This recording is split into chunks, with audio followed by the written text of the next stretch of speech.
బిస్మిల్లాహిర్రహ్మానిర్రహీం. అనంత కరుణామయుడు అపార కృపాశీలుడు అయిన అల్లాహ్ పేరుతో ప్రారంభిస్తున్నాను. ఐ డ్రీమ్ ప్రేక్షక మహాశయులందరికీ పవిత్ర రంజాన్ శుభాకాంక్షలు తెలియజేసుకుంటూ, మనం రంజాన్ మాసంలో రంజాన్ ఇచ్చేటువంటి సందేశాన్ని వింటున్నాము.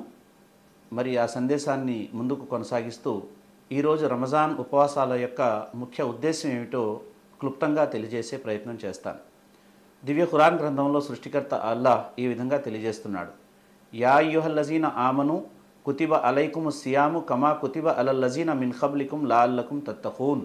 విశ్వాసులారా, ఉపవాసం మీపై విధిగా చేయబడింది, మీకు పూర్వం ప్రవక్తలను అనుసరించే వారిపై ఏ విధంగా అయితే విధిగా చేయబడిందో, దీని ద్వారా మీలో దైవం పట్ల భయభక్తులు జనించే అవకాశం ఉంది అని ఖురాన్ గ్రంథం అంటోంది.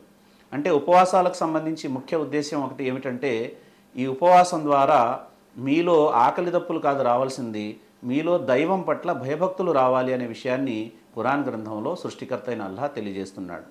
మరి ఈ ఉపవాసాల గురించి చెప్తే ఏమన్నాడంటే, ఈ ఉపవాసాలు మీకు పూర్వం ప్రవక్తల్ని అనుసరించే వారిపై కూడా విధిగా చేయబడ్డాయి, అదే ఉపవాసాలు మీపై కూడా విధిగా చేయబడ్డాయని చెప్తూ లాల్లకుం తత్తఖూన్, దైవ భీతి, దైవం పట్ల భయభక్తులు దీని ద్వారా మీలో జనించాలి అని ప్రస్తావించడం జరిగింది. మరి ఉపవాసాల ద్వారా భయభక్తులు ఎలా జనిస్తాయి అని మనం ఒకసారి ప్రశ్నించుకుంటే, ఉపవాసం అనేది, ఉపవాసం పాటించేటువంటి వ్యక్తి ఇతరులకు చెప్పే వరకు కూడా తెలియదు అతను ఉపవాసం పాటిస్తున్నాడు అని. ఈ విధంగా ఉపవాసం ప్రదర్శనాభావానికి మనిషిని దూరంగా ఉంచుతుంది. రెండవది, ఇతరులకు తెలియజేసే ఆరాధనలో దైవం పట్ల భక్తి భయం వచ్చే అవకాశం తక్కువ ఉంటుంది. కానీ ఇది ఇతరులకు తెలియజేయకుండా కేవలం దైవం కోసమే పాటించేటువంటి ఉపవాసాల ద్వారా దైవం పట్ల భయభక్తులు జనించే అవకాశం తప్పనిసరిగా ఉంటుంది. ఎలా అంటే, ఉదాహరణకి ఉపవాసం పాటించేటువంటి సమయంలో మనం ఏదైనా తినాలి అనుకుంటే తినేసినా మనల్ని ఆప్ చేసేవాడు ఎవడు ఉండడు, ఏదైనా తాగినా ఎవడు ఆప్ చేసేవాడు ఉండడు. కానీ ఏదైనా తినాలన్నా తాగాలన్నా మనం వెంటనే ఒకసారి మనకి దేవుడు గుర్తొస్తాడు. మనం ఉపవాసం పాటిస్తున్నాం, మనం చేసేటువంటి ఈ క్రియ, ఈ చర్య దేవుడు చూస్తున్నాడు. మనం ఉపవాసం పాటిస్తూ తాగితే తింటే మరి దీనివల్ల దేవుడు ఆగ్రహిస్తాడు, దేవునికి కోపం వస్తుందనేటువంటి భావన మనలో వస్తుంది. అంటే మనం చేసేటువంటి ప్రతి చర్యను కూడా సృష్టికర్త అయినటువంటి దైవం గమనిస్తున్నాడు. ఆయనకి అతీతంగా మనం లేము. చీకట్లో ఉన్నా, వెలుగులో ఉన్నా, ఒంటరిగా ఉన్నా, సామూహికంగా ఉన్నా, ఎక్కడ ఉన్నా ఆయన నన్ను గమనిస్తున్నాడు అనేటువంటి ఈ భావం ఏదైతే ఉందో, యథార్థ భావం ఏదైతే ఉందో, ఇది మనలో సర్వతాజాగా ఉంటుంది, నిత్యం అది తొణికిసలాడుతూ ఉంటుంది. ఆ విధంగా దైవం పట్ల భయభక్తులు దీనివల్ల జనించే అవకాశం ఉంటుంది. రెండవది ఏమిటంటే, సృష్టికర్త అయినటువంటి దైవాన్ని యాంత్రికంగా నమ్మడం, యాదృచ్ఛికంగా నమ్మడం. సృష్టికర్త అయినటువంటి దైవాన్ని ఆయన యథార్థమైనటువంటి గుణగణాలు, ఆయనకున్నటువంటి అధికారాలు, ఆయనకున్నటువంటి హక్కులు, ఆయన ఉనికిని బేస్గా చేసుకొని నమ్మడం, ఈ రెండింటిలో డిఫరెన్స్ ఉంది. సృష్టికర్త అయిన దైవాన్ని యాంత్రికంగా నమ్మేవాడు జీవితంలో ఏ విధమైన పరివర్తన రాదు.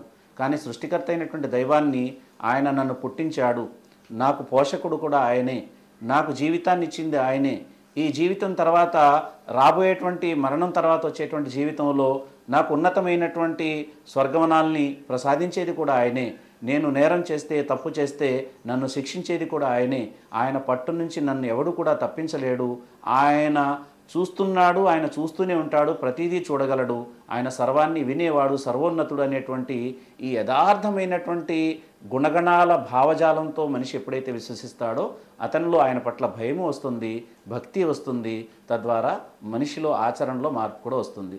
ఇలాంటి మార్పు తీసుకొచ్చేదే ఈ పవిత్ర రంజాన్ మాసంలోని ఉపవాసాలు. మరి ఉపవాసం ద్వారా ఏ భయభక్తులు వస్తాయో, ఈ భయభక్తుల ద్వారా కలిగే ప్రయోజనాలు ఏమిటి అని ఖురాన్ గ్రంథాన్ని అడిగితే, మొట్టమొదట ఖురాన్ గ్రంథం ఏమంటుందంటే, దైవం పట్ల తక్వా అంటే నిష్ఠ లేక భయభక్తులు అనేటువంటి అర్థాలు వస్తాయి. ఈ తక్వా కలిగి ఉంటే, దైవం పట్ల తక్వా అనేటువంటిది ఉంటే మనిషికి కలిగే మొదటి లాభం ఏమిటంటే, దైవ మార్గదర్శకత్వాన్ని అతను స్వీకరిస్తాడు. అలిఫ్ లామ్ మీమ్ జాలికల్ కితాబ లా రైబ ఫీహ్ హుదల్ లిల్ ముత్తఖీన్. అలిఫ్ లామ్ మీమ్, ఇది అల్లా గ్రంథం, అల్లా భీతి కలవారికి గ్రంథం మార్గదర్శకం అని చెప్పడం జరిగింది. అంటే ఖురాన్ గ్రంథం ద్వారా ఎవరు మార్గదర్శకత్వాన్ని పొందుతారు అంటే, ఎవరైతే అల్లా భయం కలిగి ఉంటారో వాళ్ళకే ఖురాన్ గ్రంథం గైడ్గా వ్యవహరిస్తుంది అని చెప్పడం జరిగింది.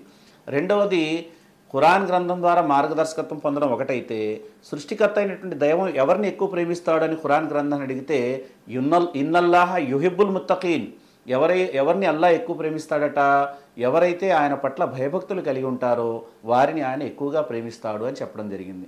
అలాగే ఖురాన్ గ్రంథంలో సూర్య తలాఖ్లో మొదటి ఆయత్లో ఏం చెప్పాడంటే, ఎవరైతే అల్లాహ్కు భయపడతాడో, అంటే దైవానికి భయపడుతూ ఆయన మీద భారం వేసి పని చేసుకుంటూ పోతాడో, అల్లాహ్ తఆలా అతనికి ఏం చేస్తాడట, అతని ఊహకు కూడా అందనటువంటి మార్గం ద్వారా అతనికి ఉపాధిని ప్రసాదిస్తాడు. అల్లాహ్ను నమ్ముకున్న వారికి అల్లాహే చాలు అని ప్రస్తావించడం జరిగింది. ఈ విధంగా భయభక్తుల వల్ల కలిగేటువంటి ప్రయోజనాలు ప్రపంచంలో ఒకటి సన్మార్గం లభిస్తుంది, రెండవది అతనికి ఉపాధి కూడా అతనికి అల్లాహ్ తఆలా అగోచరమైనటువంటి రీతిలో ప్రసాదిస్తాడు, మూడవది అతని మనశ్శాంతి కూడా లభిస్తుంది. అదేవిధంగా దివ్య ఖురాన్లో మరొక చోట ఏం చెప్పాడంటే, చాలా స్పష్టమైనటువంటి మాటల్లో ఏమన్నాడంటే, ఇన్నల్లజీన యఖ్షౌన రబ్బహుం బిల్ గైబి లహుం మగ్ఫిరతుం అజ్రున్ కబీర్. ఎవరైతే చూడకుండానే అల్లాహకు భయపడతాడో, అంటే ఒకానొక రోజు సృష్టికర్త ఉన్నాడు, ఆయన చూస్తున్నాడు అనేటువంటి భావజాలంతో ఎవరైతే అల్లాహకు భయపడతాడో ఆ వ్యక్తికి గొప్పదైనటువంటి మన్నింపు ఉంది, సాఫల్యం ఉంది అని ప్రస్తావించడం జరిగింది. అంటే దైవభీతిపరుడైనటువంటి వ్యక్తి ఎల్లవేళలా కూడా ప్రపంచంలో విజయుడుగానే ఉంటాడనే విషయాన్ని ఖురాన్ స్పష్టం చేస్తోంది. ఇంకొక చోట వ అమ్మా మన్ ఖాఫ మఖామ రబ్బిహి వ నహన్నఫ్స అనిల్ హవా ఫైనల్ జన్నత హియల్ మావా అంటాడు ఖురాన్ గ్రంథంలో. అందులో ఏమంటున్నాడంటే, ఒకానొక రోజు నేను నా ప్రభు ముందు నిలబడవలసి ఉందని చెప్పి భయపడి తన మనస్సును దుష్టవాంఛలకు దూరంగా ఉంచే వ్యక్తి నివాసం స్వర్గం అవుతుంది అని చెప్పడం జరిగింది. అంటే ఒక వ్యక్తి తను ఒకానొక రోజు దైవం ముందు నిలబడాలనేటువంటి భీతి ద్వారా తన మనస్సులో కూడా దుష్టవాంఛలు రాకుండా ఎవరైతే జాగ్రత్త పడతాడో ఆ వ్యక్తి దేవుడు అతని పట్ల ప్రసన్నుడవుతాడు అనే విషయాన్ని ఈ గ్రంథవాక్యాలు మనకు చాలా స్పష్టంగా తెలియజేస్తున్నాయి. కనుక ఇక్కడ ఈ ఉపవాసాన్ని దాని యొక్క నిజమైనటువంటి కాన్సెప్ట్తో కనుక మనం పాటిస్తే మన జీవితంలో దైవభీతి, దైవం పట్ల భయభక్తులు జనిస్తాయి. తద్వారా దేవుని యొక్క అపారమైనటువంటి అనుగ్రహాన్ని మనం పొందుతాం. అలాగే అల్లాహకు ఇష్టమైనటువంటి గుణం ఏది అన్నప్పుడు కూడా ఖురాన్ గ్రంథం అంటోంది ఒక చోట, ఓ ఆదం సంతానమా, మీకు మేము వస్త్రాలను ఇచ్చాం. దేవుడు అంటున్నాడు, మీకు వస్త్రాలను ఇచ్చాం. ఈ వస్త్రాలు ఏం చేస్తాయంటే మీకు శరీరానికి రక్షణనిస్తాయి, అలాగే మీ మర్మాంగాల్ని, అవి గోప్యాంగాల్ని జాగ్రత్త పెడతాయి. అంటే సిగ్గు బిడియాలు కలిగే విధంగా వాటిని అవి దాచిపెడతాయి. ఈ విధంగా మీకు వస్త్రాలు కాపాడతాయి. కానీ దైవానికి ఇష్టమైన వస్త్రాలు ఏంటో చెప్పనా అని చెప్పి ఖురాన్ గ్రంథంలో దేవుడు అంటాడు, వ లిబాసు తఖ్వ జాలిక ఖైర్. మీరు తొడిగేటువంటి సూటు బూటు కంటే దేవుడికి ఇష్టమైన వస్త్రాలు ఏమిటంటే మీ హృదయంలో ఆయన పట్ల కలిగి ఉండేటువంటి భయభక్తులు ఆయనకి ఇష్టమైన వస్త్రాలు అంటాడు.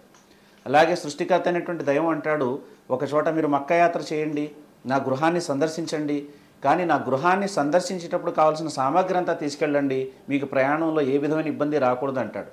కానీ చాలా స్పష్టంగా ఏమంటాడంటే, నాకు ఇష్టమైన సామాగ్రి ఏంటో తెలుసా అంటాడు. అని ఏమంటాడంటే వ ఖైర జాది తఖ్వా అంటాడు. మీరు తీసుకెళ్లేటువంటి సామాగ్రిలో నా పట్ల మీరు మీ హృదయంలో నా పట్ల తీసుకెళ్లే భయభక్తులు నాకు ఇష్టమైన సామాగ్రి అని సృష్టికర్త అయినటువంటి అల్లాహ్ చెప్పడం జరుగుతుంది. అంటే అల్లాహకు ఇష్టమైనటువంటి ఒక గుణం ఏదైతే ఉందో అది దైవభీతి, దైవం పట్ల భయభక్తులు కలిగి ఉండడం. దాన్నే మనం తఖ్వా అంటాం. ఈ తఖ్వా ఏదైతే ఉందో ఈ తఖ్వా ఈ ఉపవాసాల ద్వారా మనలో జనించాలి.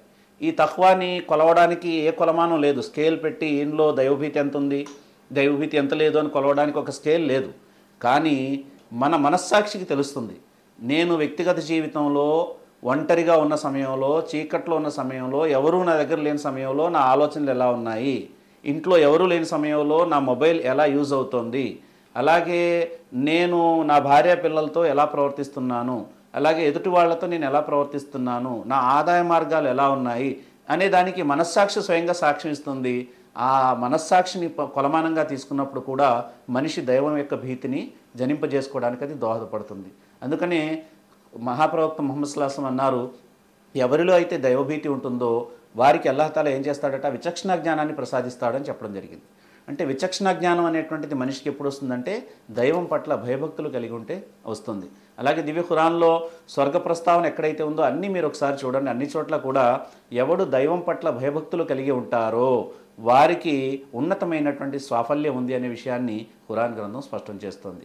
కనుక ప్రియమైనటువంటి ప్రేక్షక మహాశైలారా, ఈ పవిత్ర రంజాన్ మాసాన్ని పురస్కరించుకుని మనం పాటించేటువంటి ఉపవాసాలు మనలో దైవం పట్ల భయభక్తుల్ని జనింపజేయాలి. వీటి ద్వారా మన జీవితం ఒక ఆదర్శవంతమైనటువంటి జీవితంగా మనగలగాలి. ఇదే సృష్టికర్త అయినటువంటి దైవం మన నుంచి మనల్ని ఆదేశిస్తున్నాడు, మన నుంచి కోరుకుంటున్నాడు. సృష్టికర్త అయినటువంటి దైవం ఏది ఆదేశించాడో దాని ప్రకారం ఆచరించే భాగ్యం మనందరికీ దేవుడు ప్రసాదించాడు.